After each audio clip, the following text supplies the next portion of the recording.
Sudanese army forces on Tuesday broke a siege imposed on the South Kordofan state capital Kadugli by the Rapid Support Forces, the RSF.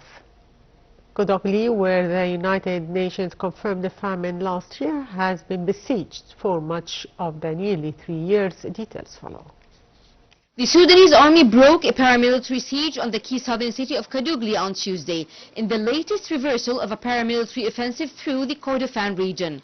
South Kordofan state capital Kadugli, where the United Nations confirmed a famine last year, has been besieged for much of Sudan's nearly 3-year war between the army and the RSF. An RSF source confirmed the army advanced and said the paramilitary would re-encircle the city. As famine closed in around 80% of Kadugli's population, about 147,000 people were forced to flee the city, according to the UN. The wider Kordofan region is currently the war's fiercest battleground, where hundreds of thousands face starvation.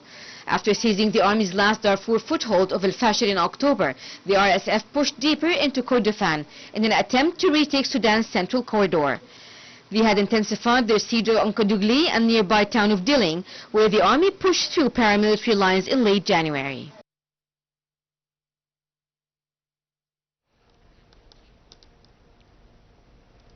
To shed more light on this issue, we have with us over the telephone the journalist Mr. Rahman. Good afternoon to you, sir.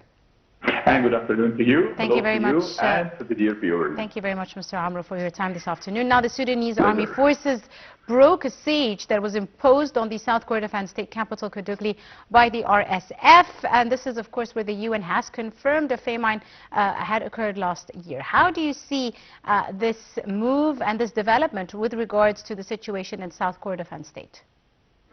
Well, this is a positive step towards breaking the siege by the Rapid Support Militia, the terroristic militia that is trying to undermine the stability in Sudan, as well as other places, supported by regional and international forces that are using the same agenda, which is undermining the stability in Sudan. That means a lot to our own stability, our own national security and international security and regional security. Of course, this is a very important step.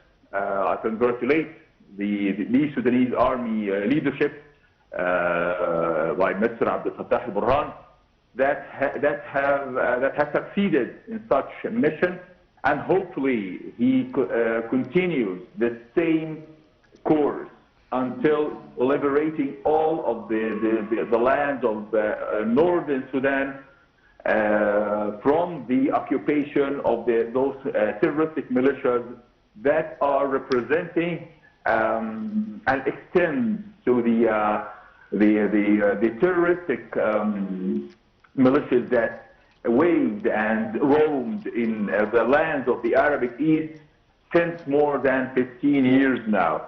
I believe this is a crucial task and a very important situation that we are up against, and this is a very, I would call it a holy mission to liberate the Sudanese army from such terrorist groups. Mr. Amr, do you see this as opening the way for further progress by the Sudanese army? Well, of course, I expect more.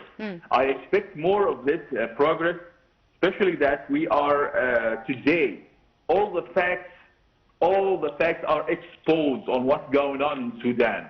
Who are the powers and the regimes that are behind the chaos in Sudan? Who are the regimes that are supporting terrorism and weaponizing that terroristic militia that would never be called an army and should never be allowed to establish a state. Right. Because such a state, if it's established in Sudan, would be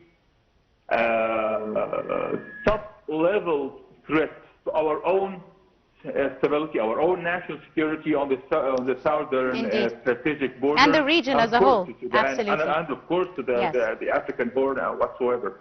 Right. I'll have to leave it at that. I'd like to thank you very much, Mr. Abdel Rahman, the journalist. Thank you, sir, for your time this afternoon and joining us here on Nile TV. And moving to more news, the Ukrainian President Volodymyr Zelensky said Tuesday that Russia's fired around 450